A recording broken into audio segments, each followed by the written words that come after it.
sosialisasi dan identifikasi mengenai aset sekolah berhubung dengan kegiatan saya di kegiatan guru penggerak, bahwa kesannya kita sebagai komunitas sekolah harus mengidentifikasi dan mengetahui tentang aset-aset yang sekolah kita miliki dalam program pengembangan kegiatan pembelajaran, terutama dalam program yang berpihak kepada murid ataupun student agency. Dan perlu ibu-ibu ketahui bahwa di sebuah sekolah itu hampir semua sekolah memiliki aset yang dimiliki oleh sekolah, kemudian aset itu dapat menjadi modal kita dalam pengembangan kegiatan di sekolah, dan pengembangan tersebut bisa kita kembangkan melalui kegiatan-kegiatan yang memanfaatkan aset-aset yang sekolah kita miliki gitu. Kemudian apa sih aset sekolah itu? Yang pertama, sekolah itu punya aset atau modal yang paling utama adalah modal manusia. Kita selaku guru itu adalah modal utama daripada aset sekolah. Yang kualifikasi akademiknya alhamdulillah semuanya udah berstatus rata S1 ya, ataupun gelarnya sarjana. Kemudian juga dalam segi SDM-nya, karena kita kualifikasi akademiknya sudah mendapatkan gelar sarjana, dari situ aset yang pertama adalah kita sebagai guru, aset utama adalah modal manusia di lingkungan sekolah SDN Sukasari. Kemudian yang kedua juga ada modal sosial. Modal sosial ini adalah modal yang kita miliki dalam berbagai komunitas organisasi, baik itu di organisasi profesi ataupun di organisasi KKB dan lain-lain. Dan alhamdulillah kita semuanya adalah anggota organisasi profesi PGRI, itu bisa menjadi aset. Kemudian juga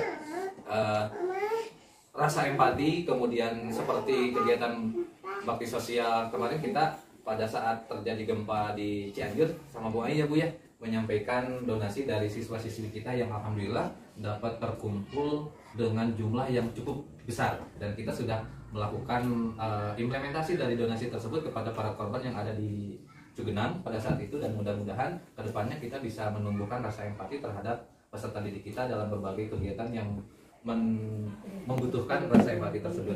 Jadi ada baru dua ya, aset manusia, aset sosial. Kemudian yang ketiga adalah modal fisik. Tentunya SD Sukasari dengan kondisi bangunan yang rombelnya cukup lengkap, ada 6, meskipun kemarin kita sudah dicek oleh bagian sarana dan prasarana untuk menerima sejenis rehab ruang kelas yang insya Allah dan mudah-mudahan segera terrealisasi. Kemudian juga sarana dan prasarana juga dimiliki seperti alat-alat iptek dan lain-lain yang sudah jadi modal buat kita. Itu dalam modal fisik. Kemudian juga modal lingkungan. Kita ada di lingkungan yang bisa menjadi sumber pembelajaran dalam kegiatan belajar mengajar. Yang kelima modal finansial, alhamdulillah karena sekolah kita adalah SD yang memiliki jumlah siswa terbanyak kedua ya Bu Is di Kecamatan Padupanan. Sekarang kita udah punya siswa 219 ya, ada yang baru. Nah itu modal finansial yang bisa menjadi modal untuk pengembangan sekolah sebenarnya gitu, dengan jumlah operasional dari pemerintah yang cukup besar. Kemudian juga dari segi pengeluaran bisa dimanfaatkan dalam pengembangan sekolah, itu modal finansial. Kemudian juga ada mungkin di sini Bu Elni punya, anggaplah itu kabinet sekolah yang menyediakan sarana prasarana ATK bagi peserta didik kita. Kemudian kita juga ibu-ibu mengelola tabungan setiap kelas kan ya, setiap kelas dari kelas 1 sampai kelas 6 alhamdulillah. Dan mungkin Bu Ai udah pegang berapa jumlah tabungan? 40 juta dari 2 kelas. Ya 3 kelas. Kemudian Bu Susi juga mungkin udah puluhan juta. Nah itu modal finansial Bu, modal finansial. Tetapi kalau untuk tabungan itu tidak bisa kita operasionalkan.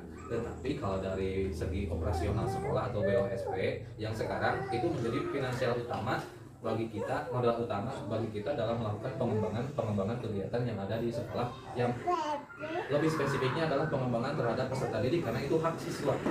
Yang keenam adalah modal politik. Ini dalam bukan artian politik pemerintah seperti sekarang ya. Politik dalam artian ini adalah kita melakukan kolaborasi dengan komite sekolah. Program yang baru ini sedang kita laksanakan dan kemarin kita rapat dengan orang tua siswa. Seperti setiap siswa, komite membuat program untuk melaksanakan kegiatan di akhir tahun, dan alhamdulillah sampai sekarang programnya berjalan. Dan kemarin kita kalkulasikan bahwa untuk kegiatan akhir tahun itu pada akhirnya setiap siswa itu harus mengumpulkan dana sekitar 150.000 untuk kegiatan akhir tahun. Itu program komite yang disepakati oleh orang tua siswa, dan programnya sudah berjalan setiap hari Senin dikelola oleh komite, dan sekarang kita tinggal eksekusi di akhirnya untuk kegiatan akhir tahun itu mau membuat kegiatan apa, bagaimana, dan nanti pada waktunya mau seperti apa pemilihannya. Modal agama dan budaya sudah jelas. Ini modal agama kita melaksanakan kegiatan peringatan Hari Besar Islam di setiap kegiatan, kemudian ada sikap toleransi. Sebentar lagi bulan Ramadan kita punya agenda kegiatan Ramadan yang dikeluarkan oleh Dinas Pendidikan Pemuda dan Olahraga Kabupaten Cianjur yang sudah di-share sama Pak Asep di grup. Itu bisa menjadi acuan ibu-ibu untuk kegiatan Ramadan nanti. Kalau tidak salah di dalamnya memuat tentang hafalan-hafalan ayat suci Al-Quran, kegiatan harian, kemudian juga menuliskan ceramah dan lain-lain. Tadi kita kegiatan upacara bendera juga sama, itu masuknya ke dalam modal agama dan budaya. Nah, perayaan HUT RI dari ketujuh modal ini, saya minta masukan ibu-ibu. Satu, pertama modal manusia kita sebagai guru, dua modal sosial yang tadi ya, sikap empati, kemudian juga organisasi, PGRI, pramuka, modal fisik bangunan. Yang keempat adalah modal lingkungan alam. Yang kelima finansial yang BOSP, kemudian juga tabungan, ada juga iuran komite yang dikelola komite. Modal politiknya adalah kerjasama dengan komite, dengan kepolisian, dengan Bu Bidan. Hari ini kita pembagian obat cacing ya dari Bu Bidan, atau program dari Kementerian Kesehatan, kemudian juga modal agama dan budaya. Nah, dari ketujuh ini kira-kira menurut ibu-ibu nih, kita sudah memiliki semua belum? 7 modal ini. Pertama, modal manusia sudah punya ya? Sudah punya. Ibu-ibu kan sudah S1 semua kualifikasi akademiknya. Kemudian juga Pak Asep juga sama sebagai tenaga operator sekolah juga sudah kualifikasinya, bahkan sudah S1 operatornya juga. Kemudian juga yang kedua modal sosial. Modal sosial insya Allah ibu-ibu, anggota PGRI, anggota pramuka juga, kemudian KKG gugus juga, bahkan saya sendiri juga alhamdulillah mungkin sekretaris PGRI di cabang Kecamatan Kadupanas. Berarti 2 modal kita udah punya ya. Modal manusia, yang kedua modal sosial. Yang ketiga modal fisik, kita punya bangunan yang menjadi kegiatan pembelajaran kita, meskipun belum punya playground ataupun playgroup ataupun taman bermain untuk anak-anak. Ruangan perpustakaan yang kita alih fungsikan menjadi ruangan guru. Terus juga ada ruangan khusus untuk siswa UKS, meskipun belum standar sesuai dengan standar bangunan, tapi minimal kita sudah punya, berarti 3 ya. Fisik. Yang keempat adalah modal lingkungan alam. Kita adalah sekolah yang ada di tengah kota, anggaplah tengah kota, dekat dengan sarana pemerintahan desa, dekat dengan pasar, dekat dengan puskesmas, dekat dengan PAUD, dekat dengan pertokoan.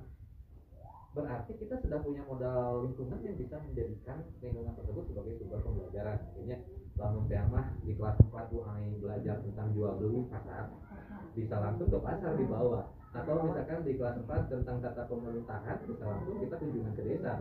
Atau tentang kesehatan, bisa langsung ke puskesmas terdekat karena kita dekat ininya. Nah, finansial itu kalau koperasi mungkin belum berjalan ya, tapi kalau tabungan tadi udahnya. Tabungan sebentar lagi kan akhir tahun pasti lagi riuh-riuh. Nah, saya kan ngomongkan uang yang di luar, karena lebaran biasanya ada orang tua yang mau minta tabungan untuk dikembalikan. Tapi alhamdulillah tiap tahun tabungan kita lancarnya. Saya tersendat gitu. Asetnya mungkin kalau dikalkulasikan satu sekolah bisa mencapai ratusan juta mungkin ya. Ayah saja sampai 40 ya. Ya. Iya, 80 sampai ratusan lah ya. Terus juga modal politik kita kerjasama dengan komite sudah, kerjasama dengan Bu Bidan sudah, dengan kepolisian dan Ramil. Kemarin waktu pandemi kita juga di sini ada visitasi kesiapan, ada ya, bahkan videonya di YouTube saya upload. Yang ketujuh modal agama dan budaya ini sudah jelas kegiatan keagamaan. Jadi mungkin teman-teman semuanya, sekolah kita itu sebenarnya asetnya sudah lengkap, tinggal bagaimana kita memanfaatkan aset tersebut dalam pengembangan sarana sekolah gitu. Ya mudah-mudahan selama kedepannya aset ini bisa maksimal, dan salah satunya di modal bangunan itu segera dapat realisasi bantuan dari pemerintah berupa rehab yang kemarin saya sama Pak Asep sama Pak KS sampai maghrib di sini menunggu Pak kasih sarana prasarana untuk mengecek kondisi ruangan gitu. Jadi intinya berarti kita itu punya 7 aset yang sudah lengkap, tinggal bagaimana kita memanfaatkan aset tersebut untuk kegiatan pembelajaran di sekolah. Mungkin itu ibu-ibu yang bisa saya sampaikan karena terkendala durasi yang ada batas maksimalnya. Jadi dari kegiatan ini kita tahu bahwa ternyata aset sekolah kita itu sudah lengkap. Ya mungkin seperti itu yang bisa saya sampaikan. Nanti kita bisa diskusi lagi dengan kesempatan. Bila topik hidayah. Assalamualaikum warahmatullahi wabarakatuh.